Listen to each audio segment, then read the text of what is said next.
one got upset when bicycles showed up, right? Like if everyone's starting to go around on bicycles, no one said, oh my God, we've just ruined society. Like bicycles are affecting people. They're pulling people away from their kids. They're ruining the fabric of democracy. People can't tell what's true. Like we never said any of that stuff about a bicycle. If something is a tool, it genuinely is just sitting there, waiting patiently. If something is not a tool, it's demanding things from you. It's seducing you. It's manipulating you. It wants things from you. And we've moved away from having a tools-based technology environment to an addiction and manipulation-based technology environment. That's what's changed. Social media isn't a tool that's just waiting to be used. It has its own goals, and it has its own means of pursuing them by using your psychology against you. American poet Mary Oliver once said, "Attention is the beginning of devotion." Put simply, where we place our attention is where our devotion is, and thus becomes a defining aspect of our lives. With that in mind, answer this question with the people around you. Throughout any given day, what takes up the most of your time?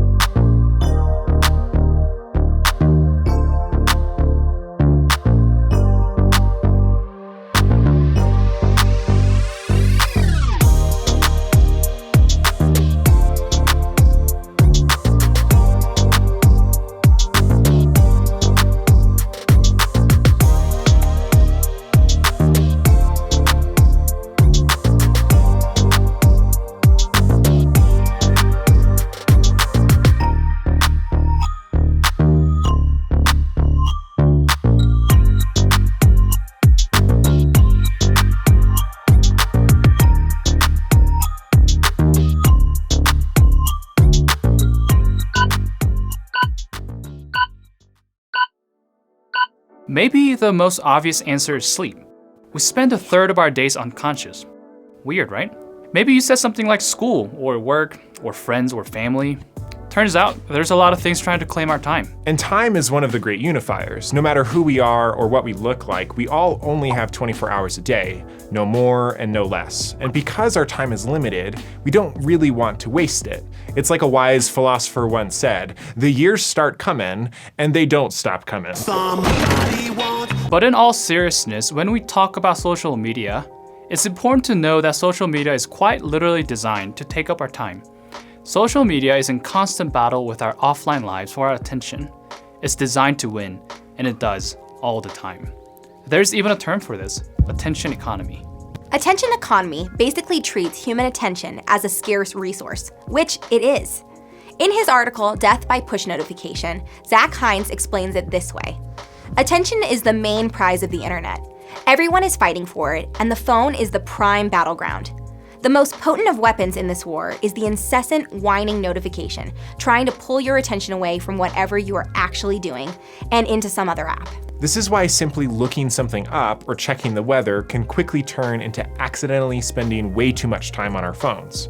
We're easily distracted. We need to learn to create space between the thought of doing something and actually doing it.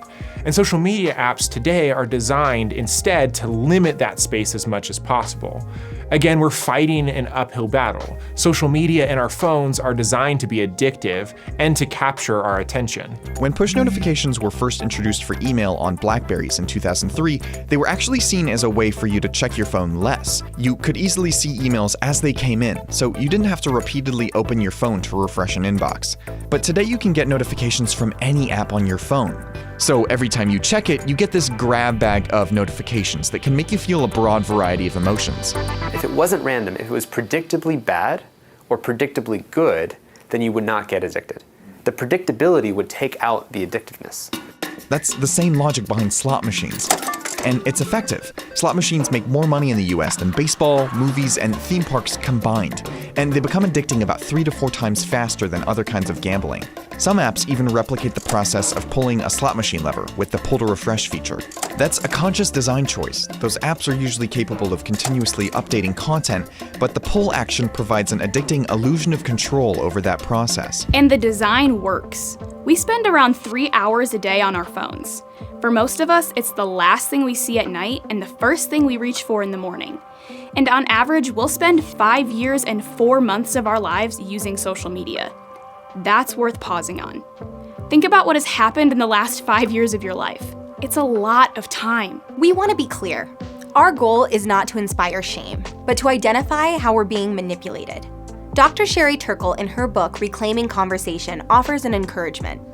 If we feel addicted to our phones, it is not a personal weakness. We are exhibiting a predictable response to a perfectly executed design. Looking at things through this lens might put us halfway to making new choices and needed changes. So what do those changes look like? Well, it really comes down to a single question. Where should we place our attention and devotion? Well, first, we need to understand we've been conditioned to move on quickly, to be distracted, to be entertained. Social media is designed to be as engaging as possible, so this can often result in us quickly becoming bored or distracted. We're always looking for the next thing. Former Microsoft Vice President Linda Stone once said that humans are always in a state of continuous partial attention. Essentially, when we focus on something, we're not really that focused. Instead, we keep our minds open to what might come up. This happens when we're using social media, but it can also bleed into our real lives. We often want to skip ahead to the next interesting or entertaining thing. So much I love my phone. You ever have someone telling you a boring story and you can feel your hand shaking and reaching toward your phone? Like, my phone would never bore me like this moron. Because I'm trained in YouTube videos. I know how much time is left, I wish I could do that with people. They're telling you a terrible story, you tap their face, you're like, thank God, only 30 more seconds.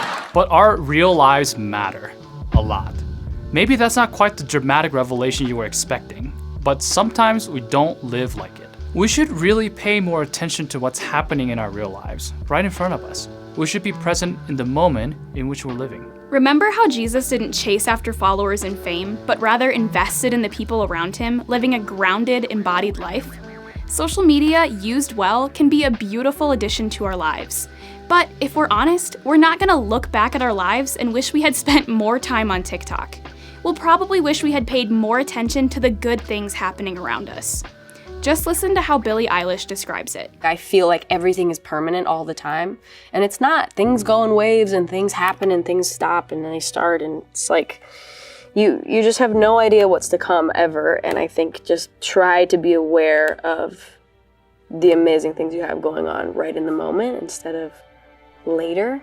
Because even though then, I felt like a year ago now, like nothing was good and I had nothing I liked to do, and there was nothing that was, and there was so many things that now I look back and I'm like, that was cool. And it's just so weird that we don't realize what's in front of us at all until it's not. Returning to Mary Oliver, although she's not a Christian poet, her belief that attention is the beginning of devotion rhymes with the words of Jesus recorded in Matthew 6. Teaching about wealth, he tells his disciples to lay up for yourselves treasures in heaven, where neither moth nor rust destroys, and where thieves do not break in and steal. For where your treasure is, there your heart will be also. Jesus is encouraging his followers to treasure the things of heaven over the things of earth. Although he is talking about material wealth, his words also apply to one of our most precious resources, our time and attention. And where should we place that treasure? Well, if we keep reading Matthew 6, Jesus tells us. At the end of the chapter, he says, "Seek first the kingdom of God and his righteousness." Throughout his ministry on earth, Jesus is constantly talking about the good news of this kingdom of God. But what does he mean by this? So Jesus saw himself as the messenger, bringing the news that God reigns. Yes, but the way that he described God's reign, it surprised everybody. I mean, think, a powerful, successful kingdom. It needs to be strong, able to impose its will, able to defeat its enemies. But Jesus said the greatest person in God's kingdom was the weakest, the one who loves and who serves the poor. And he said that you live under God's reign when you respond to evil by loving your enemies and forgiving them and seeking peace.